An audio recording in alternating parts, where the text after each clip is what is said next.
Hell in a Cell has come and gone, and oh my god, this was absolute pure insanity! Okay, so before we get to the matches, let's get to one thing that's the elephant in the room. Okay, so what happened during the show on the kickoff is that Ty Dillinger managed to convince Daniel Bryan that because of his victory over Baron Corbin on the final SmackDown, just as I predicted, Ty Dillinger got inserted, making it a triple threat match for the United States Championship. Okay, now let's get that out of the way. Let's get to the matches. Chad Gable and Shelton Benjamin have a new entrance and new matching clothing, or at least colors, to take on the Hype Bros. And Mojo Rawley had the best hot tag he ever had in his entire career so far. And Zack Ryder and Mojo Rawley's frustrations, it wasn't really shown here. Like, that's what the one disappointing thing I had with this match. After the match, they should have attacked the Chad Gable and Shelton Benjamin. Like, do something. And also, this turned out to be Shelton Benjamin's first ever pay-per-view match in 7 years. His last one was at WrestleMania in 2010. Yeah. So now, the Hype Bros look like they're going to go... So, I think they're going to do a slow burn heel turn since they hinted at it for a couple of weeks. And I would have been expecting them to just do it. Come on, just get it out of the way. Let's give the Hype Bros a huge chance of being heels. Zack Ryder needs it especially. Chad Gable and Shelton Benjamin, I want them to compete for the tag team titles or belts. Because, let's be honest, they'll do a hell of a good match with the Usos. So, oh, spoilers on that. So, now we kick off the show, and we get the Usos versus Big E and Xavier Woods of the New Day for the SmackDown Tag Team Championships inside Hell in a Cell to kick off the show. Okay, let's see. The Usos were psychopaths. The New Day went biblical on us in the beginning of their promo. Xavier Woods was the main event's player, the most valuable player of the match. And in fact, this was probably his best match ever. And probably will be his only best match ever, since he'll never be given this kind of opportunity again, since I don't think the New Day will last next year. Kofi Kingston, I was surprised he didn't get involved at all. And I knew that recently I've been noticing a style in the Hell in a Cell matchup. Like, they go ahead and try, like, one match is more innovative style, and the other one is set on pure brutality. And the Usos and New Day combined their humor and hatred for each other and made a hell of a great match. In fact, it was a match of the year quality bout. Everyone thought, oh, well, this obviously beat the show. Like cancel the rest of the show other than Kevin Owens versus Shane McMahon or Kevin Steen. Like, clearly, there's no way this match could beat it. And sure enough, the Usos, the New Day actually did something innovative. They grabbed a bunch of kendo sticks and basically locked up one of the Usos in the penitentiary, pretty much. And the Usos surprisingly get the victory here, though at the same time, it does come off as a report coming out of it saying that the WWE wants the New Day to break the all-time tag team record. So, yeah, they're going to do hot potatoing for a while. I'd be surprised if they change plans. So, the Usos are now five-time WWE Tag Team Champions of both Raw and SmackDown and Originals. Wait, I don't think they won the Raw Tag Team belts. Oh, yeah, they've been on SmackDown the whole time, but yeah, moving on. The New Day, Big E was a monster here. He acted like an enraged monster, but Xavier Woods really stole this match, was the most valuable player of the night for me, to really show his skills in the ring and his tenacity to not give up. And like I said, Kofi Kingston didn't get involved in the match. Instead, he had to play the helpless victim who can't get inside the Hell in a Cell. Even though later we got in the main event that there were bolt cutters, and they clearly must have seen it, so clearly that should have been a factor to this. In fact, on numerous occasions, I thought the cell door was going to break open with the combined weight of the Usos and Big E and get Kofi Kingston involved. So, Xavier Woods is the fall victim here, and he doesn't really lose anything out of this. Like, this was honestly his best match to date, and probably is going to be his last best match when the New Day break up. So it's going to be a sad day when the New Day breaks up. The Usos are now 5-time tag team champions. Yeah. And I'm curious to know, does this feud continue, or are they going to give it some time to freshen things up, since they keep saying this is the final chapter, for at least for now. And I'm curious as to know, like I said, what's going to happen next. Like, there's not really many tag teams left on SmackDown. Mostly Raw is crippled, since they're the only 3 tag teams. 4 if you count the Revival, but that one was out of action. So, and also Matt Hardy's hurt. Best of luck to him.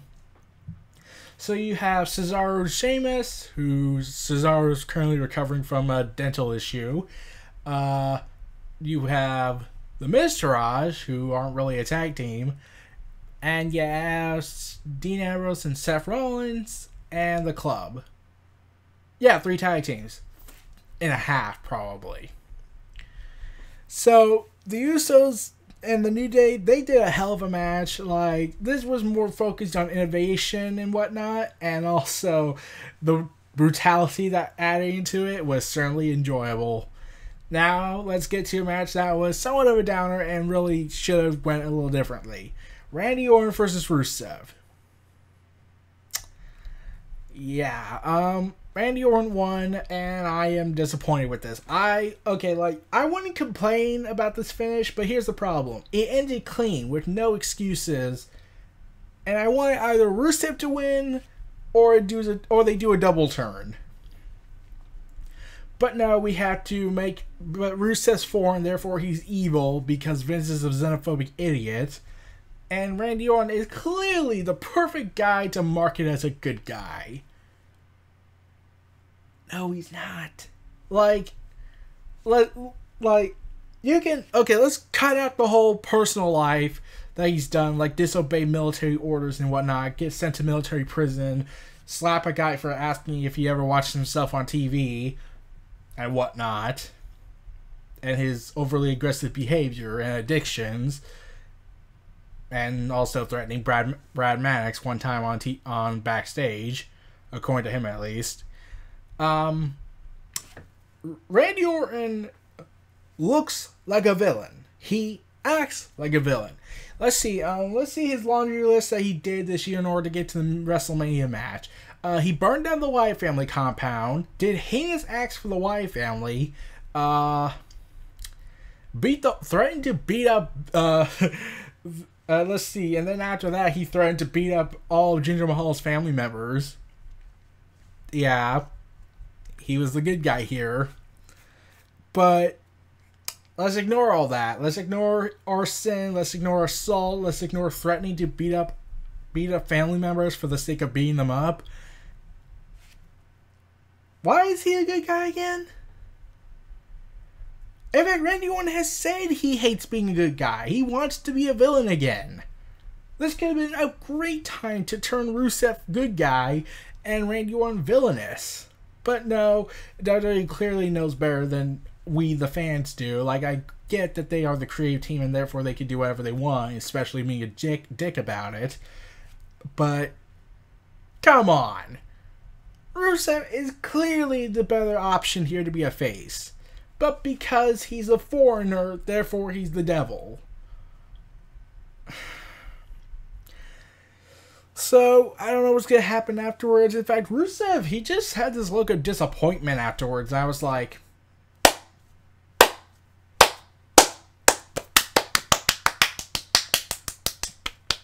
Bravo, Rusev, you took it like a man. But, okay, let's move on from this, because if I talk about it anymore, I'll just be talking in circles ranting. Let's get to a match that was the surprise factor of the night. Baron Corbin versus AJ Styles versus Ty Dillinger for the United States Championship. This lasted almost 20 minutes. Yeah, a mid-card match that isn't a Hell in a Cell match lasted nearly 20 minutes. And that was longer than the WWE Championship match. Yeah. So, Baron Corbin, here's the thing. Baron Corbin wins the match. He beats AJ Styles and Ty Dillinger. And honestly, I was a little surprised by that. I wanted Ty Dillinger to win because, oh my god, he is just... He's earned this. Like, this was... But I have to give Baron Corbin credit. This was his best match on the main roster to date. In fact, I think it's his best match overall. AJ Styles, he is reportedly working hurt. That or Kevin Owens. And Ty Dillinger looked like he would be a perfect replacement for the United States Championship. And plus, I thought Baron Corbin was being punished because he had the nerve to speak up against the medical doctoring logic that is really not making any sense. But clearly, WWE will award people who are punished. Like, look at Roman Reigns. Like, he broke the wellness policy, got suspended, and is awarded the U.S. Championship and main event pay-per-views. Wait, what? Yeah, anyways. Baron Corbin, after being screwed by Cena again, is awarded the U.S. Championship. And let's hope he takes something with it. AJ Styles, I don't know what's going to happen to him. He'll probably come back for a rematch, or he might take some time off to recover. But I would like to see a feud between Baron Corbin and Ty Dillinger continue, because honestly, this would be an awesome underdog story. Like, I wanted Ty Dillinger to win the NXT Championship against Eric Young at NXT TakeOver this year, but they didn't want to go with that, and I thought that was a huge missed opportunity. But let's see how Baron Corbin does in this. But I do have a fear. He doesn't seem to have a really good standout singles match. The fact that it was a triple threat match where he could be protected, yeah. I get the feeling this might not be a fluke. I get the feeling this might be luck for him, because if they didn't do the triple threat match, I had said in my video, this could have been one of the bad matches of the night, because Baron Corbin is still green. To many, he was pushed too soon.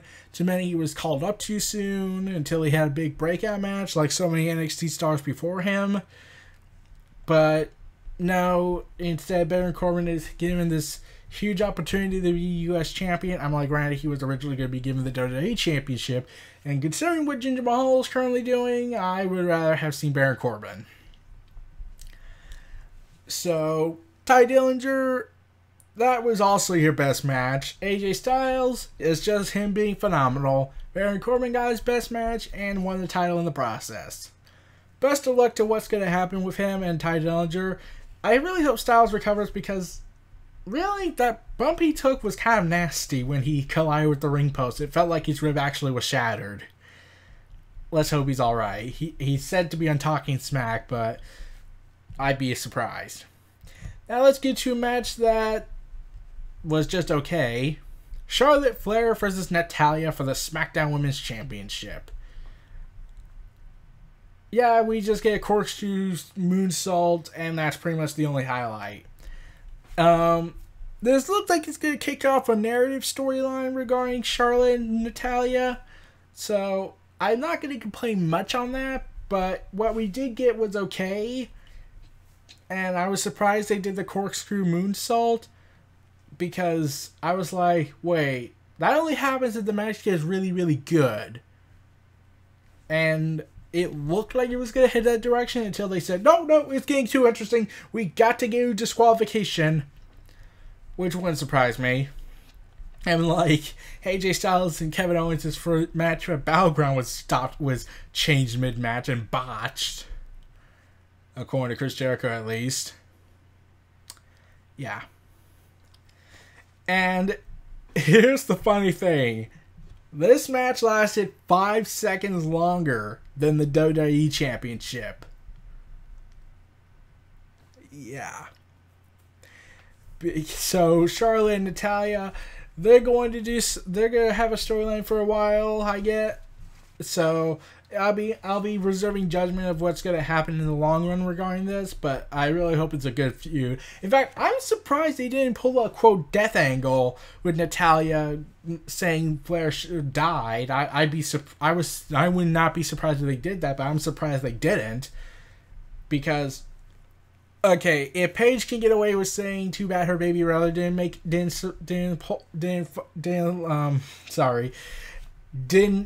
have the fight in him, and there are circumstances surrounding his death, I was surprised Natalya didn't mock Ric Flair for surviving. So yeah, WWE, I have to give you pointers on that, but something tells me with this narrative going to last for a bit, I get the feeling they're going to continue. I get the feeling they're going to bring it up. Now let's get to the match that definitely was the worst match of the night. Jinder Mahal versus Shinsuke Nakamura for the WWE Championship. And I'm going to stress, this was the third match before the main event. This was the... Bobby Roode and Dolph Ziggler hadn't happened yet, so... yeah, that's how bad this is right now. Like, WWE clearly hates us. Like, the WWE Championship is not worthy to be even the penultimate match. That is sad. That's how bad it is. And, okay, the match sucked. The Singh brothers were forced out of the match. It looked like Shinsuke was going to win, but it didn't happen because Vince says, fuck you, he's foreign. At least Ginger's from Canada. Yeah, I had to stress Jinder Mahal's from Canada. He's just Indian descent, so that's clearly much more fair in Vince's book. But Shinsuke, he's from Japan, and he knows Japan is a bad place. Yeah, I'm speaking like a caveman now, but this is clearly Vince's logic on this. So, yeah, there is nothing to talk about on this one. Like, I knew this was going to end with Jinder Mahal winning because it's been reported over and over and over that they're saving his loss for WrestleMania to basically be giving the belt to Cena to break the record. Because Cena is God and he is the conscience of WWE, unlike The Undertaker. He is Jesus to Vince. Cena is Jesus to Vince. And I don't know what Shinsuke Nakamura is going to do, but I sincerely hope he gets out of this. Like, I know passing up the opportunity to at least fight for the world title is a good thing. It's a bad thing, but let's be honest, this is not doing him any favors. Like, I wanted to see him fight AJ Styles for the US title. But no. I was hoping Shinsuke would win, AJ Styles would win the Rumble or win a #1 contendership, and then we get Shinsuke versus AJ Styles at WrestleMania as one of the main events because it clearly earns that, right? Just from marquee name alone. But let's be honest, that's probably never going to happen anytime soon, at least. So, yeah, this match royally sucked. Like, really, really royally sucked. I don't get why this match had to happen. Like, they might as well just put Jinder Mahal in a capsule, freeze him up, and then wait till WrestleMania and then let him lose the belt. But at least we'll have to deal with Jinder Mahal's racist, hypocritical promos. In fact, I gotta remember that. They even acknowledge the hypocrisy. When they start acknowledging there's a problem with the creative team and writing everything down to make Jinder Mahal a hypocrite, yeah, that's a problem. So, yeah, they're acknowledging Jinder Mahal's hypocrisy and tries to make a series of excuses, and Shinsuke Nakamura is suffering for it. Remember how I said there's a discrimination going on in NXT guys and NXT gals who ever come up to the main roster? I get the feeling my theory is being proven correct. In fact, the Taz podcast show even hinted that Asuka's streak might not continue on the main roster. I sincerely hope not. I sincerely hope it does, because then I will be pissed. So, now let's get to a match that really surprised me with how long it lasted. Bobby Roode versus Dolph Ziggler, and we're at the 10:30 mark, on this. We're at the 10:30 mark. I'm surprised that this match is the 10:30 mark. So, this match lasted for 11 minutes and 35 seconds. Bobby Roode and Dolph Ziggler. Dolph Ziggler comes out with his entrance being nothingness in order to display his I'm an ass kicker and a wrestler, not an entertainer. Bobby Roode does his glorious entrance, and yeah, I fear this would happen. Every match in NXT that Bobby Roode has done always had been given all the time in the world. Specifically because they're also on the network. But at the same time, this is also on the network, but at the same time, it's on TV, on pay-per-view, so there's a deadline. But in this case, they could have lasted a lot longer, but they had to get to the main event, and considering how long the main event lasted, yeah, that's not an excuse if they do go with that route. Bobby Roode style as an old school style is clearly not good in the WWE main roster because they go more fast and energetic and try to crunch in the times, whereas NXT they can go for as long as they want.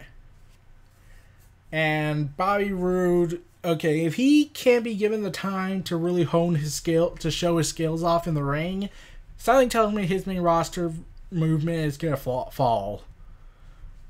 So, yeah, Dolph Ziggler and Bobby Roode looks like it's going to continue after what happened at the end, where Bobby Roode does a heel maneuver, even though WWE wants to push him as a face, when he grabs the tights, and Dolph Ziggler gets pissed off and does the zigzag on Bobby Roode. So, yeah, it looks like this feud's going to continue. Now, I'm curious as to know what Ziggler's going to do. Like, there's been speculation that he might be leaving WWE soon, but I don't know if he signed a new contract. We might find out in the coming weeks, but if this doesn't end with Ziggler exploding and just outright quitting, considering they kind of hinted that with his attitude towards the audience, I'd be surprised. But at the same time, I get the feeling they're going to save this for Survivor Series in a Survivor Series elimination match. I'll get to that when I get to that. Now let's get to the main event. The ultimate battle between Kevin Owens versus Shane O'Mac inside Hell in a Cell. Falls Count Anywhere style as well. Okay, I'll just say, this match was absolutely badass. This beat the Usos and New Day match. Whereas the New Day and the Usos had brutality and innovation, Kevin Owens and Shane McMahon provided raw emotion and anger and all that hatred and storytelling. Like, it started out slow. It's not like the Usos and the New Day where they just said, you know what, screw it. We know this match is going to be chaotic. Let's just get the weapons anyways. Kevin Owens and Shane McMahon went for a more slower paced style matchup, and yeah, this was an absolute chaotic bloodfest without any blood. Kevin Owens was just awesome as always. He's just so entertaining as the heel. But Shane McMahon continues his never say die attitude. And I'll be honest, it would have been funny if they had the balls to actually have done it. But they fought on top of the structure for, I think, 10 minutes. Yeah, they fought on top of the structure. And I was like, come on, man, do it. Do it, Vince. You know you have to do this. Shane O'Mac is the king of taking bumps. Kevin Owens, just do it, man. Kevin Steen. Go Kevin Steen and pop a powerbomb him through the structure. Like, come on. This is money-making opportunity. They cop out. And they cop out hard. Yeah, they definitely copped out. I was like, please tell me this was just a production fault. Like, it was supposed to break, but it failed miserably, so they had to improvise. Please tell me that's the role. But considering what happened at the end of the match indicates that that's not the case. But Kevin Owens, yeah, Kevin Owens is just awesome as always, screaming out to Shane's children, saying, "Take a good look at Daddy!" and whatnot. Corey, and the commentary this was different than usual. It's like the commentary like phoned it in for the first of the show, and then started. Oh God, this is the main event. We gotta do seriousness on this. We gotta give it 110%. Screw what Vince McMahon screams in our ears. We gotta make it look organic and feel natural. Because Corey Graves is a tween now, on SmackDown at least. But he wanted Shane McMahon and Kevin Owens not to kill themselves.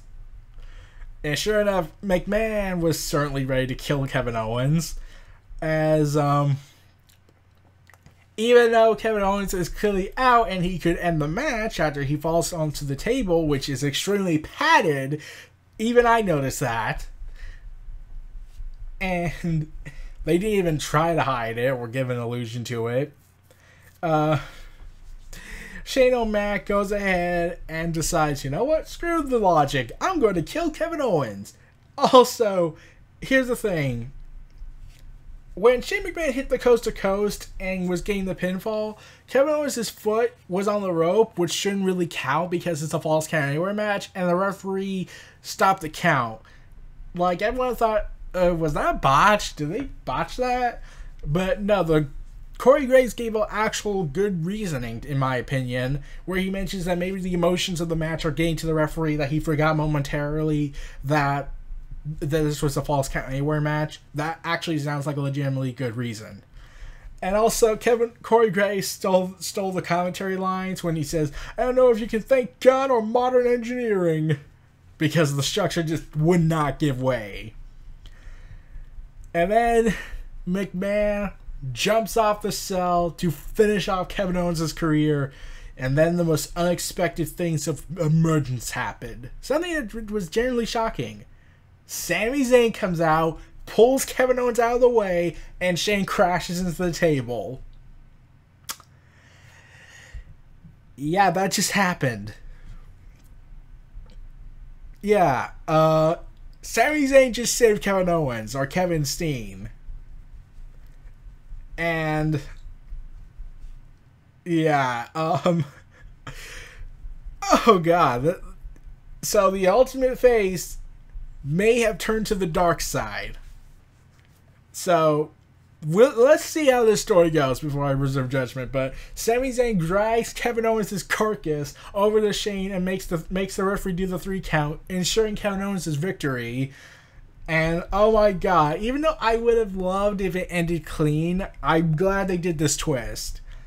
Surprisingly, like Sami Zayn, back when he was back in the Ring of Honor during his independent days, he did team up with Kevin Owens for a while, and back when he was Kevin Steen, and by God, this was a hell of a match. And here's the kicker. It was so close to breaking Triple H and Shawn Michaels' record for longest Hell in a Cell match. Let's see. If I'm correct, let's see. I'm trying to look. Triple H and Shawn Michaels' Hell in a Cell match lasted for 47 minutes and 26 seconds. This Hell in a Cell match between Kevin Owens and Shane McMahon lasted 39 minutes. Imagine if they were allowed to go an additional 17 more minutes. 18 at max. They would have broken it. They could have broken the record. And I would have loved it. This clearly deserved to have the record break. But sadly, it was not meant to be. But I was disappointed that we did get Shane McMahon crashing through the cell doors and landing into the ring like Cactus Jack did during his feud with Triple H back in 2000. That was at least one glaring disappointment I had, but ultimately this was the match of the night. This stole the show. Like the Usos and the New Day, all props to them. They had the match of the night and a match of the equality bout, but Kevin Owens and Shane McMahon's hatred for each other really shined through in this. And I'm curious to know what Sami Zayn's going to do. Like, is Shane McMahon going to confront him, provided he survives? Also, he did the thumbs up, so clearly he's alright. So, is Sami Zayn going to explain his actions? And considering he's from NXT, I'm pretty sure he's going to try and push for a logical explanation. And there's only one logical explanation. It can't be because he and Kevin Owens were the best of friends. The only logical explanation you can go with is that Sami Zayn did not want Kevin Owens' family to grow up without their father or see him crippled. That's the only logical explanation. That's the only way this is going to work. And the fact Kevin Owens didn't know what the hell was going on clearly shows that that probably is the reason. So, yeah. Like, they could cop out on that logical explanation because Sami Zayn was thinking for Kevin Owens' family of what would happen if Shane McMahon landed his elbow through the heart of Kevin Owens. They could. That is the only explanation I can think of. If they somehow top that and come up with a different explanation, or cop out and just make Sami Zayn a straight up villain, because even he looked like, my God, what have I done? Like, he just seemingly wanted this war to end between them. So, I hope that that's the explanation we get. Because if they just go for anything less, that will most likely cripple the story a lot. So, Hell in a Cell, besides Jinder Mahal and Shinsuke Nakamura, was awesome. It's not their best match. I mean, like, granted, No Mercy had one disappointing match, and that was the main event because it should not have been the main event between Bray Wyatt and Randy Orton. But, yeah, this might be up there as one of SmackDown's best pay-per-views in a while. But, to beat No Mercy is going to be a different story. Oh, God, this match was just absolutely perfect. Nothing could change this match. I would not have changed a thing. Except the powerbomb through the cell. I would have wanted that, but considering if the plot goes well with Sami Zayn, then I won't complain any further. So those were my thoughts on WWE Hell in a Cell 2017. This was Neo Reality Entertainment. Feel free to like, comment, subscribe, and donate to for more.